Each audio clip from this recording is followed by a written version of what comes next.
नमस्कार दोस्तों, मैं हूं अनिरुद्ध। आप सभी का द सिविल गुरुजी और स्वैग से स्वागत है आप सभी का मेरे चैनल पे। तो in this video we are going to address a very important question that might be running through many of the students after completion of BTech कि भैया एमटेक जरूरी है या नहीं है। इसका कोई हाँ या ना में तो जवाब नहीं हो सकता है, लेकिन कुछ सिचुएशंस को, कुछ चीज़ों को हम एड्रेस करेंगे इस वीडियो में। डिसाइड करना आप इस वीडियो को देखने के बाद। Watch it till the end, stay tuned.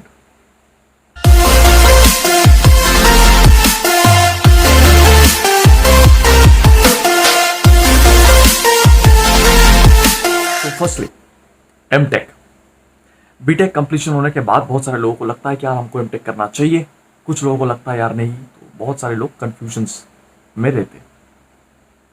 Confusion और भी ज़्यादा ज़ोरदार होता है तब जब बीटेक करने के बाद, बीटेक कंप्लीट होने के बाद लोगों के पास कोई ना कोई जॉब होता है, तब और ज़्यादा कंफ्यूजन पैदा होने के चांसेस होता है। अगर मानो if you don't have any placement after BTech, तो चीज़ें थोड़ा बहुत सिंपल हो जाता है। चलो यार मेरे पास कुछ भी नहीं है यार, बीटेक के बाद कोई प्लेसमेंट नहीं मिला है मुझे, तो let's just go for MTech. तो हम एमटेक के लिए पढ़ाई करना स्टार्ट करते हैं या फिर कोई गवर्नमेंट जॉब्स की प्रिपरेशन करना स्टार्ट करते हैं, समथिंग लाइक दिस। लेकिन दोस्त एक बात समझना, एमटेक ये जो फेज है दोस्त, एमटेक ये जो 2 साल का टेनियर है, 2 साल का जो फेज है, मेरे ख्याल से ये एक बहुत बहुत इंपॉर्टेंट फेज है। क्यों मैं आपको बता रहा हूं? क्योंकि ये एक ट्रांजिशन फेज है, मेरे ख्याल से एक ट्रांजिशन फेज है। इस फेज में आपको पता लग जाता है कि आप हायर स्टडी के लिए बने हो या हायर स्टडी के लिए नहीं बने। That's a very very important thing. आप पीएचडी मटेरियल हो, आपके अंदर वो टेनासिटी है कि आप पीएचडी कर सकते हो या फिर आप नहीं कर सकते हो। आप एमटेक कंप्लीट होने के बाद छोड़ के प्लेसमेंट की तरफ जा सकते हो। तो ये जो ऑप्शन वाला चीज है ना, ये आपको एमटेक देता है। बीटेक के बाद आप तुरंत हायर स्टडीज में नहीं जा सकते हो। पीएचडी में normally except some of the cases जो भी पीएमआरएफ टाइप ऑफ कुछ मिलता है बीटेक के बाद, आप लोग जानते हो। तो उसके सिवा लगभग in most of the cases ये नहीं मिलता है। ये जो स्कोप, ये जो अपॉर्चुनिटी है सोचने का, ट्रांजिशन जो फेज है, ये करने का आपको मौका नहीं मिलता है। बट माय डियर स्टूडेंट्स या फिर माय डियर व्यूअर्स, जो भी मैं बोलूं, एमटेक अगर आप कर रहे हो, एमटेक करके अगर आप प्लेसमेंट चाहते हो ना, बहुत सारे लोग ऐसे, बहुत सारे स्टूडेंट्स का मेरे कॉल आता था, मुझसे आता था कि सर मैं एमटेक करूँ क्या, मुझे ये मिला है, ये आईआईटी में ये मिला है, उस एनआईटी में ये मिला है, कि मेरे को नहीं मिला है या फिर कुछ मिला है, समथिंग लाइक दिस। तो उन सबको मैं एक चीज बोल रहा हूं, अगर आप एमटेक कर रहे हो, तो एमटेक करने का सोच रहे हो, तो एनआईटी या आईआईटी से ही सोचो दोस्त। अदरवाइज एमटेक करके प्लेसमेंट लेने का कहानी जो है वो दिमाग से थोड़ा हटा दो, फ्रैंकली स्पीकिंग।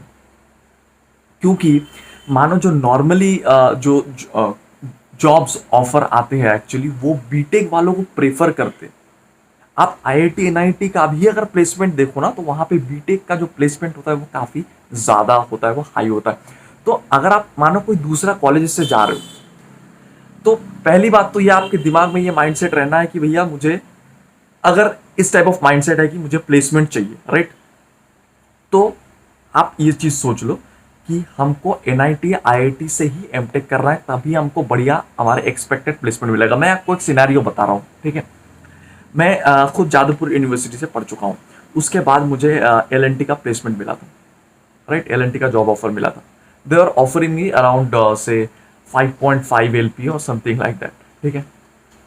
अब मजे की बात सुनो, एमटेक 2 साल करने के बाद मेरे एक सीनियर, वो 2 साल एमटेक किया आईआईटी बॉम्बे से, उनको भी एलएनटी ने जॉब ऑफर किया, सैलरी आया वही 6 LPA। तो इसके मतलब अगर वो एलएनटी में ही जॉब ज्वाइन करना चाहता है, ठीक है, तो there is no meaning of this MTech period for him. कोई मीनिंग ही नहीं है। तुम 5,60,000 में अगर बीटेक करने के बाद ही जॉब ज्वाइन कर रहे हो, तो 6 लाख के लिए आप ज्वाइन करके कोई मतलब नहीं है, ठीक है। So think about this kind of scenarios. और दूसरी बात, एमटेक की जो मतलब पहली जो माइंडसेट आपको होना चाहिए, तो उसके हमको पढ़ना होगा, ठीक है ना। बहुत सारे लोगों को मैं देख चुका हूँ, तो उस गेट में बहुत अच्छा रैंक करके वो आईआईटी में घुस चुके, उसके बाद फ्रस्ट्रेट होकर निकल चुके। मैं एक सीनियर के बारे में बात कर रहा हूँ, मैं उसके नाम नहीं लेना चाहता हूँ। He got admission in geotechnical engineering in IIT Kharagpur. उसके बाद वो फर्स्ट सेमेस्टर के बाद फ्रस्ट्रेट हो गए, इतना ज़्यादा फ्रस्ट्रेट हो गए वो छोड़ के आ गए। सोचो आप IIT खड़गपुर में geotechnical engineering, so he must have worked very hard to get that particular place, but he didn't have that much of tenacity to be there actually. उसको सह पाने के लिए भी एक टेनासिटी की जरूरत होता है, वो 2 साल निकालने के लिए बहुत टफ होता है वो चीज़। लेकिन आपको अगर पढ़ने में थोड़ा भी इंटरेस्ट है ना, तो आप निकाल लोगे दोस्त, ठीक है ना। तो ये एक चीज़ है। सेकेंड चीज़, आपको स्टाइपेंड्स मिलता है 12,400, जो आपको लाइक जो ट्यूशन फीस, हॉस्टल फीस वगैरह वगैरह सब कुछ देने के बाद भी आपके हाथ में 1,500 to 2,000 रुपीज़ बचता है। ये कुछ भी नहीं है फिलहाल अगर आप किसी जॉब के साथ कंपेयर करो तो। लेकिन दोस्त ये भी सोचना कि अगर मानो आप एक 40,000 का जॉब कर रहे हो, अगर मानो आप एक 40,000 का जॉब कर रहे हो, 40,000 का या 30,000 का जॉब कर रहे हो, अगर मानो 30,000 का आप जॉब कर रहे हो, अगर आप मुंबई में 30,000 का जॉब करो, मैं मुंबई के सिनेरियो बता रहा हूँ because I am from IIT Bombay, इसलिए आप एक रूम रेंट रहने जाओगे, एक रूम रेंट लेने जाओगे तो इट में cost you 10,000 rupees minimum, minimum बता रहा हूँ मैं 10,000 रुपीज़ एक थोड़ा बहुत ढंग का रूम।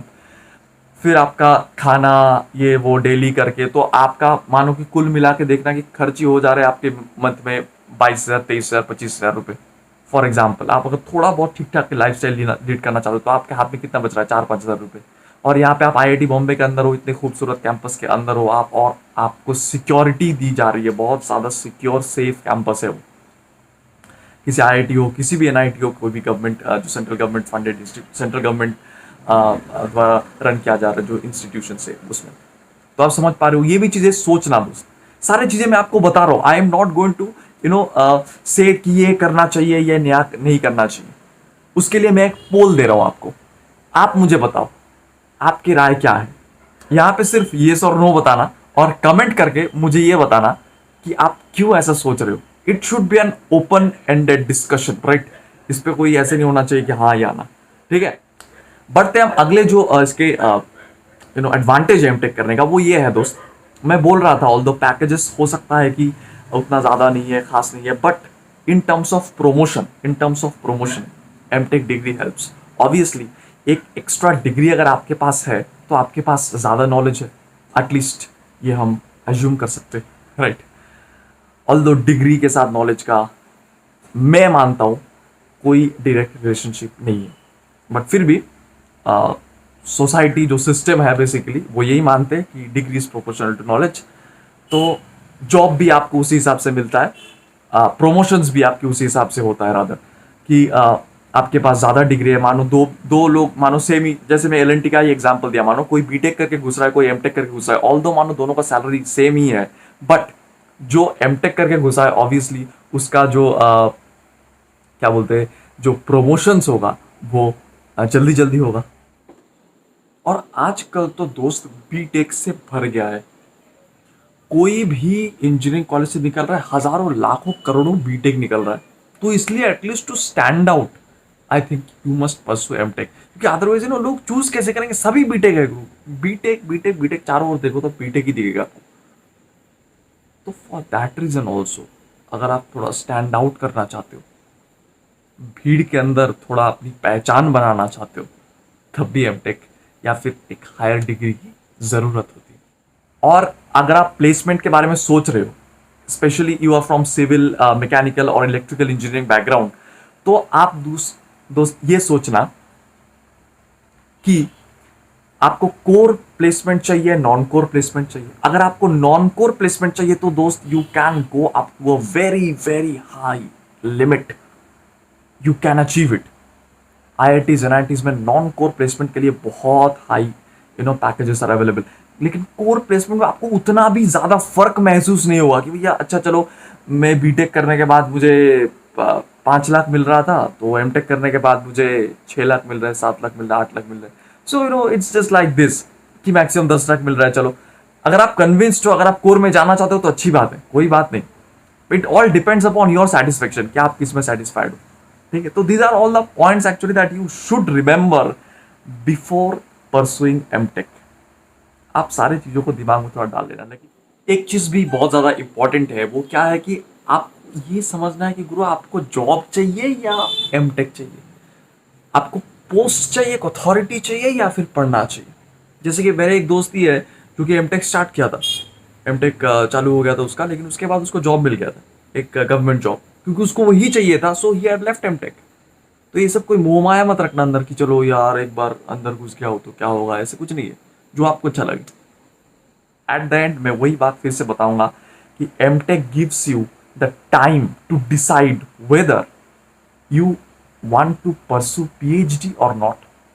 ये बहुत सारी चीजें, बहुत सारे लोग एमटेक में घुसने के बाद उसको पता चलता है, उसको लगता है कि अरे यार पीएचडी नाम के भी कोई चीज होते हैं, पीएचडी हम कर सकते हैं। मेरे बहुत सारे दोस्त ऐसे किए जिसको पहले भी कोई आइडिया नहीं था कि चलो हम पीएचडी, हम placement placement placement placement placement, पर उसको वहां पे घुसने के बाद उसको पता चला कि चलो यार I can opt for higher studies. So MTech actually gives you this option कि आप इधर भी जा सकते हो, इधर भी जा सकते हो। अगर आप जॉब करना चाहते हो, चलो आईआईटी एनआईटी से आप हो, एमटेक कर रहे हो, तो आपको प्लेसमेंट मिलेगा। अगर I mean good IITs NITs actually, अगर आप प्लेसमेंट नहीं करना चाहते हो, अगर आप पढ़ना चाहते हो, तो also that option is open for you. That's what I wanted to say. And second thing and last but not the least, again MTech, अगर सिर्फ एमटेक डिग्री चाहिए आपको, प्लेसमेंट चाहिए, प्लेसमेंट के लिए एमटेक डिग्री चाहिए, तो गो फॉर आईआईटीज एनआईटीज दोस्त। और अगर आपको एमटेक उसके बाद भी कुछ चाहिए, तो आप किसी भी कॉलेज से एमटेक करो, कोई भी गवर्नमेंट कॉलेज हो, स्टेट रन हो, एनी गवर्नमेंट कॉलेज हो तो बेटर है, but you can go for PhD, क्योंकि आपके दिमाग में तब रहेगा कि चलो गुरु हमको पीएचडी तो करना है बाद में, तो हम एमटेक अभी निपटा लेते हैं, पीएचडी के लिए हम चलो फिर से ट्राई करते हैं। तो एक बात तो दोस्त ऑब्वियस है कि आप जितना हायर डिग्री के लिए जाओगे तो उतना आपके लिए कंपटीशन कम होता जाएगा। आप मानो एमटेक के लिए अप्लाई कर रहे हो, तो आपके आप गेट क्रैक करके आपको जाना है, तो आप जितने सारे कंप्यूटर्स फेस करेंगे। ऑब्वियसली आप पीएचडी के लिए अगर कोई आईआईटीज में अप्लाई कर दो, ठीक है, उसमें the competition, the number of competition is much much less. ठीक है, तो ये गई बात, एक्चुअली ये एक ओपन एंड डिस्कशन है, तो डिस्कशन चलती रहना चाहिए। आप लोग जरूर मुझे कमेंट करके अपना राय बताएंगे, और यहाँ पे जो पोल दिया हुआ है उस पोल पे आप बताएंगे कि हाँ या ना, क्या आपकी राय है एक्चुअली, और जो आपके मन में चल रहा है, आपका लॉजिक क्या है, वो जरूर मुझे कमेंट करके बताइए। और अगर वीडियो अच्छा लगे, मैं जो जो पॉइंट्स आपको बताया वो आपको वैलिड लगे, तो लाइक जरूर करना वीडियो को। लाइक से मुझे इंस्पिरेशन मिलता है वीडियो ऐसे बनाते रहने की, और शेयर कर देना अपने सारे दोस्तों के साथ, और चैनल पे नए हो तो सब्सक्राइब जरूर कर लेना। मिलते हैं हम अगले वीडियो में, तब तक के लिए स्टे सेफ।